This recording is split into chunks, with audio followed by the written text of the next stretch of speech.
Hey, I'm Teja. I'm a developer relations engineer for Harness STO, and in this video, we're going to look at how you can approve the base images using the STO module. So, to give you quick context, the AppSec teams or the security teams in the organizations usually assess and vet some of the images or particularly base images and approve them. So this approval mechanism is to let the entire organization or the developers know that these images are safe to use, which means that whatever the vulnerabilities or the existing vulnerabilities that are coming from the base images are okay to have or acceptable, so that developers don't need to worry about the vulnerabilities that they are coming from the base images.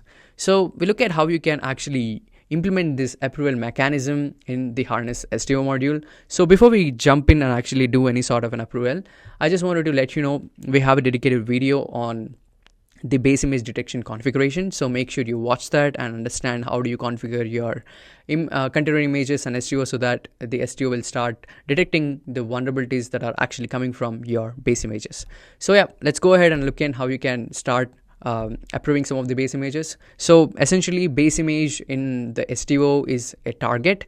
So we are calling it as a base image, but essentially in the STO terms, it's just a target. So you just get into the test targets page. But before you get in the test target page, make sure you get into the particular or the right project where all of your base images are scanned. So it's also important to know that all of your base images are scanned in a dedicated projects. The reason because when you get into the test target and starting to approve any of these base images, the approval will come in effect only if you approve that particular target from the project where it was last scanned. So make sure you get into that particular project where your base image was last scanned, and then you do the approval mechanism, what we're going to look at. So it's ideal, it's most convenient if you have all of your base images in a single project and approve from a single project so that it's easy to maintain and track.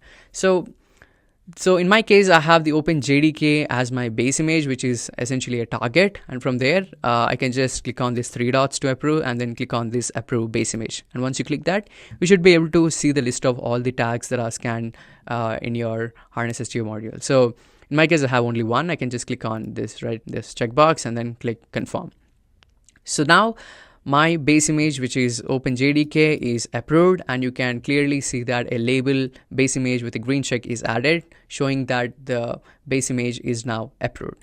And yeah, more importantly, from your text targets, if you approve this base image, which is OpenJDK, when you approve this base image from this particular project, this is a global scope or an accounts code approval. What it means by that, whenever you approve a particular base image from a particular project, that approval will be applied throughout the account. What it means by that, this particular OpenJDK base image will be considered as trustable or approved in all the organizations and projects.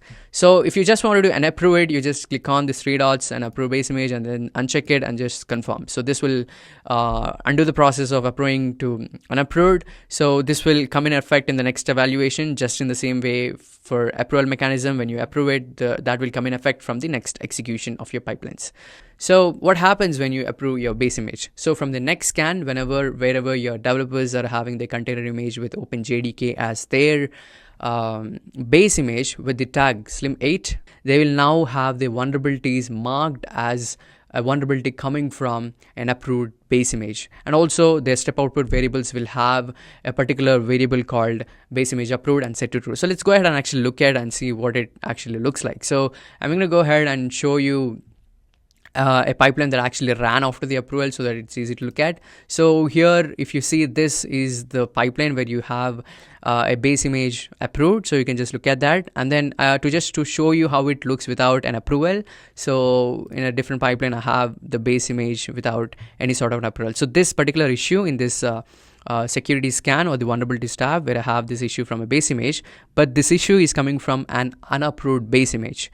So when you look at this one, here you have the issue which is coming from an approved base image. So this is the difference when in terms of the UI, but there is another difference when you look at the step output variables. So the step I used is gripe. I'm going to get into that. So from gripe, we just need to get into the output. And from there, you should be able to see a variable which says base image approved, and this is set to true. So you can use this variable value to look at whether the base image part of this container image is approved or not. So if it is an unapproved or a not approved base image, you will just find it false. So this will come in handy to just enforce some of the policies that helps you ship software hassle-free with security in place. So let's go ahead and actually go get into the policy enforcement and see how they can be helpful. So I have this a security policy applied on it. I'm going to go get into advanced and then see the policy enforcement steps. So you can see that my policy set called base image policy set, which includes 2 policies. So let's actually get into this policy and look what they are. So I have here the policies. So I just went into my account settings and switched into the policies. So these are the 2 policies that we're going to talk about. So one policy is about blocking vulnerabilities from application layer. So what this policy essentially does, it just checks for the step output variables which has app and then the severity, the critical, high, medium, low, or info.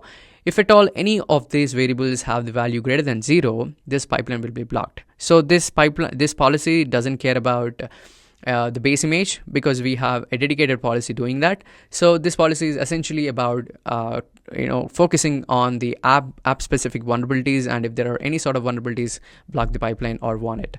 So let's get into the other policy what we have, which is about block the vulnerabilities from base image. So this is essentially checks whether if the vulnerability is coming from an approved base image or not. So this is a check where you see skip all checks if the base image approved is set to true. So this will essentially check in the first place whether the vulnerabilities base image is actually approved or not. If it is approved, there is no further violations and the policy is considered passed. But if it is not, in case if the base image approved status is false, what it does, it gets here and then performs evaluation on all of these step output variables, starting with the total base, the base critical, and the base high, and all of that. So it essentially looks for an approval mechanism to be in place. So if the base image is approved, then it just continues to go forward. But if it is not, it blocks and checks. And if the values are greater than 1, then it just warns or blocks your pipeline.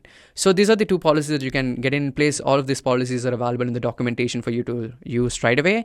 But these are also will be soon available as policy templates in your policy template gallery or the template library, and then start using it right from your policy creation engine. So yeah, this is how you can use Harness STO for approving your base images. Thank you.